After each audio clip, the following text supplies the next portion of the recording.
Hey there, precious meddlers. Welcome or welcome back.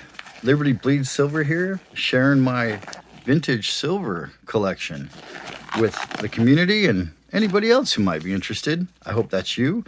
Uh, let's get going. I made this video because I kind of wanted to help out people that are just getting into vintage silver, or also maybe entertaining folks that already have started their journey collecting vintage silver.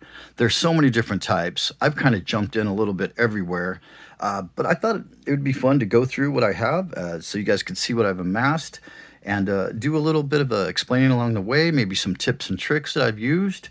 And show you some of the popular vintage silver. It's amazing. It's a whole giant world of so many different mints and things that have happened in histories, really amazing stories in this silver.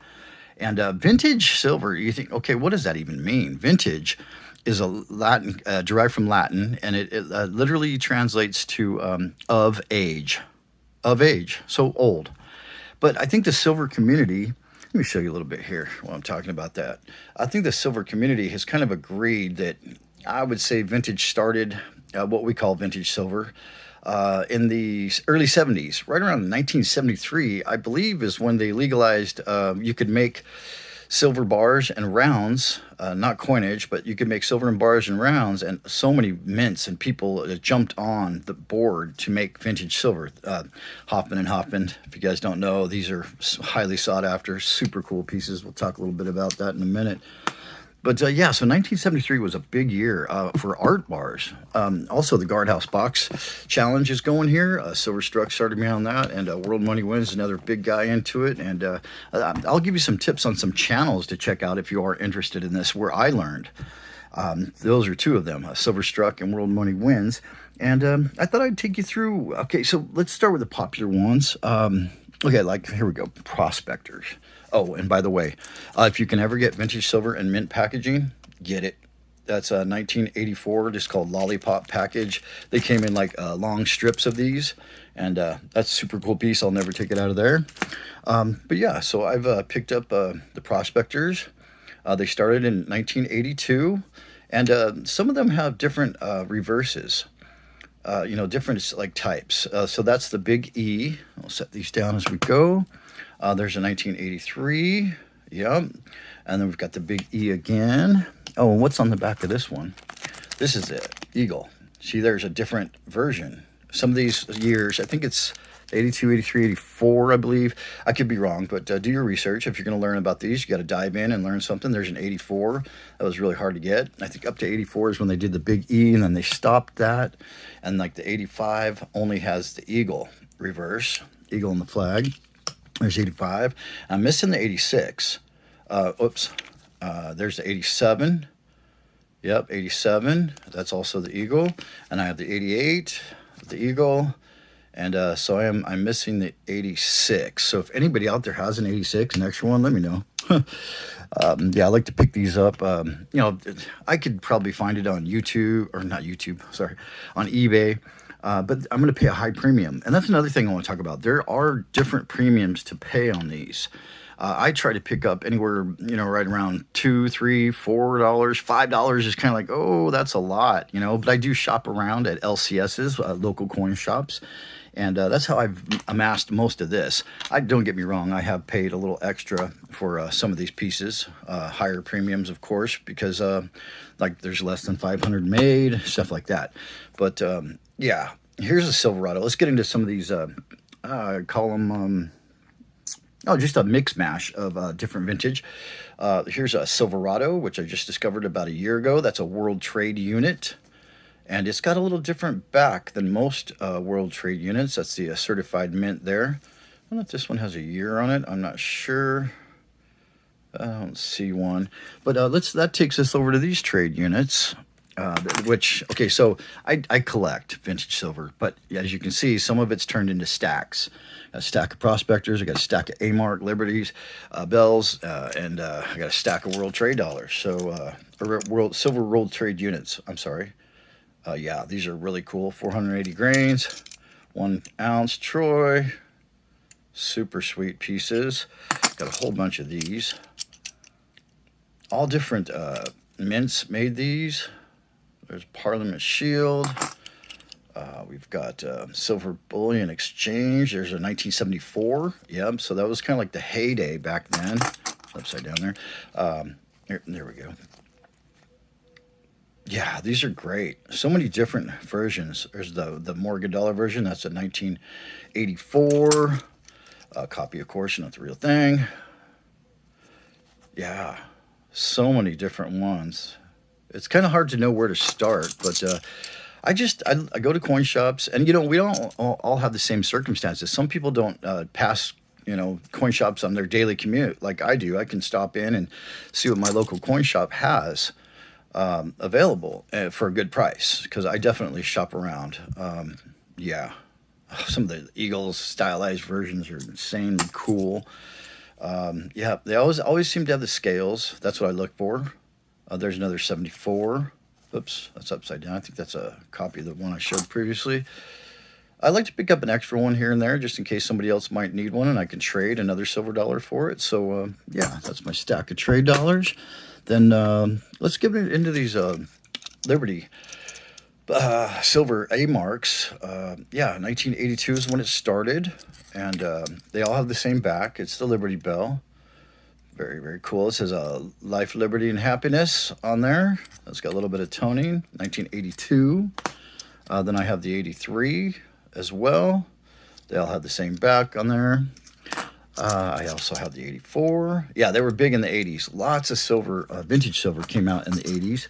I would say my cutoff is like around 2000. So I'm like between 73 and 2000, I call vintage. Before that, they didn't really like produce this kind of stuff. So I think most of the community would agree on that. Leave a comment if you have any pointers or corrections for me, things I've said wrong. If you're a seasoned connoisseur of vintage silver or know more about it than I do, please leave a comment. And if you're new and you have any questions, please ask those as well. And toward the end of the video here, I will give you some channels that you can watch that I spoke about before, where I learned all about this stuff. This one, look at this. This is 86, and there's 87 or 89.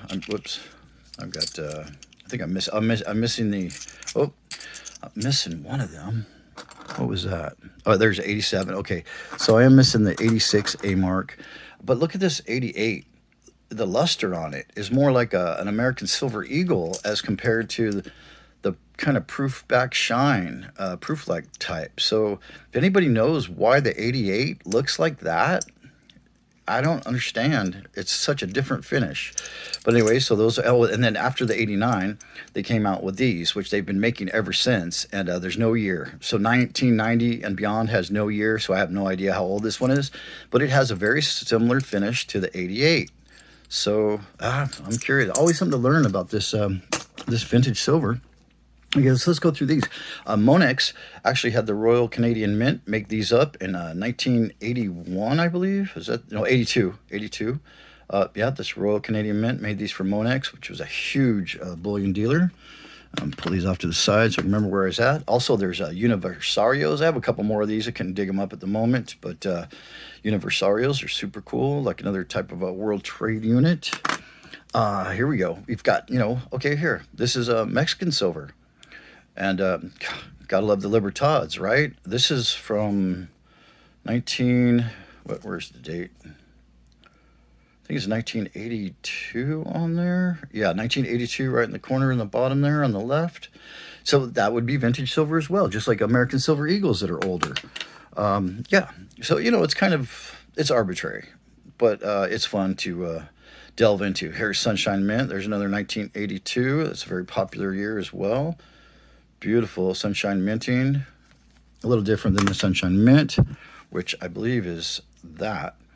This is the Millennium 2000. I would call this my cutoff point, the 2000 for vintage. And that's Sunshine. Oh, that's Sunshine Minting as well. So I got two of the Sunshine Minting. Different pieces though. Also, they did commemorative stuff. Like here's a 1976 right there. That's Tri-State Refining. Super cool piece. Love that thing, man. So commemorative rounds. And here's one from 1986 as well. This is when a Halley's Comet went by. Commemorative round. Oops. Very, very cool. It's got all the dates that Haley's Comet went by, and then fall of '85. So yeah, that's a nice vintage round. Here we've got oh, this, I love this eagle.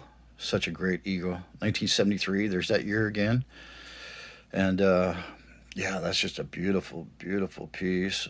Silver Medals International round, vintage. This guy, here's another Universario. Yep, another style, another type of Universario. Put that with the other Universario. There we go. And here's Rarities Mint out of Anaheim, California. They made coins for Disney and other publication Hollywood type movie mogul type companies. Yeah, these are highly sought after as well. I love the rolled edge, super smooth, super deep. Love the Liberty Rarities Mint, super cool piece. Then we go into like bars, you know. So whoops, we've got bars as well. There's some of Silverstruck's stickers. There's a one actually for the vintage silver bar stacker or vintage silver stacker and the guardhouse box sticker. Super cool. Yeah, there's like there's industrial or investment bars like this. Here's an Engelhard, super cool piece, 10-ounce pressed. Love that thing. Also, oh, let's go back to the rounds before we get into that. Look at these. This is Johnson and Matthey, and these are the Bill of Rights. And there's all the different bills of rights: freedom of the press, freedom of slavery, right to bear arms. Just so cool, all in mint packaging. I was so stoked to pick that up. 10 of those. Johnson and Matthey, definitely vintage. 86 is when they made these. And then check this out. This is like the 11th to that series. There you go. At least that's what Senti Georgie, another great channel I watch. He's in the vintage silver. He lives out in Singapore. He says this is like the 11th piece of this 10 series by Johnson and Matthey, which I believe he's correct. And that's 1986 they made it. So that's when we think the year is on these guys. And then we get to the bars. I showed you, of course, my Engelhard. Love that thing. And then we have, you know, like USVI. These bars, A-Mark, USVI made these for A-Mark. There was such a, you know, production was difficult to keep up with at Anaheim. So the other companies sprung up, would take, they would get sent silver and then make bars for companies that were already selling that couldn't keep up. There's an Anaheim Metals Company, USVI. These are like a trapezoidal ingot type bar, U.S. Virgin Islands, silver ingot bars. They have all different like lot numbers on the back. Super, super cool. Got a bunch of those. And then, oops, just lost that stack. And then there's just silver art bars. Like here's a Hauser Miller. Look at that beautiful thing, man. Very, very cool. So much to look at, so much to learn about. Here's some history. There was a shooting in the mint. People died. And kind of crazy stuff happens. All these different historical stories. Deke Pereira, Silverstruck actually gave me that bar. Thank you so much, Silverstruck. Yeah, like just fun art bars. I love these. Concord Stage, Mother Lode. There's a great mint. There's so much to learn, and I hope you guys maybe have learned a little bit and been entertained a little bit. Nevada Wolf Bar, they made these for a few years, early 2000s. Again, that's like my, or right before the 2000s. My cutoff point's right around there. Here's another Mother Lode. What is that one? Oh, that's nice. Oh, yeah, the Prospectors. Very cool. Got a guy panning Riverside. Yeah, just super great stuff. So let me tell you about a few of the, like Silverstruck. He started me on this guardhouse box challenge, which, you know, you pick up vintage art bars and you put them in capsules and you collect them. I got a 50 box there. Bought that on eBay. Super, super great place. Not eBay, I'm sorry. Amazon. Well, I'm getting all these businesses confused, but Amazon, bought that. And it was like $10, $12, something like that. A lot of fun, though, to be able to slide these into capsules, keep them nice and pristine, or, you know, the stage that you bought them in. Some of these, that's a Sunshine Minting. Some of these are questionable, like this JM Johnson Matthey. They are very old ones, but also you need to check the serial numbers. You can go to All Engelhard. That's another great place, a resource to learn about vintage silver. All Engelhard, and they have more than just Engelhard. They have lots of different mints. So some of these are newer, more modern JM bars. Others are old. Like I believe this is an old one. Yeah.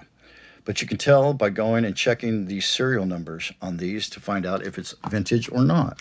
Because some they just kept making. Let's see if I got some. Oh, here's a great one. 1973.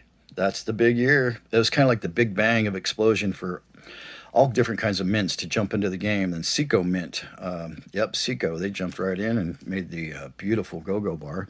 But the other channels I was talking about, besides Silverstruck, World Money Wins, Coin Sense and Nonsense, a very fun and funny guy. He's got like a book. It's like an encyclopedia of art, silver art bars. Also contains rounds, not just bars, but these are actually rounds are bars, but they're just round. We call them rounds. But they're also in these silver art books. You can find the rounds. Check out Coin Sense and Nonsense if you want to see that book. He always has it out. Super cool channel. Silver Bar Stacker. Oh, if you're looking for something special, go with Silver Bar Stacker. He's got everything for sale. He sells a lot. Let's see, AU Addict. He's another guy that does all the vintage.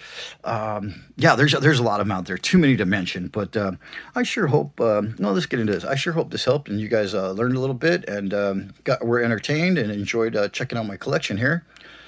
This is a 1981 Hoffman and Hoffman. Yeah, I'm really after these guys. Love these things. I've got a few more, but they're buried a little deeper. But yeah, please like, comment, share, subscribe. And like I said, if you have any questions or comments, please put them in there and I'll get to you guys as soon as I can.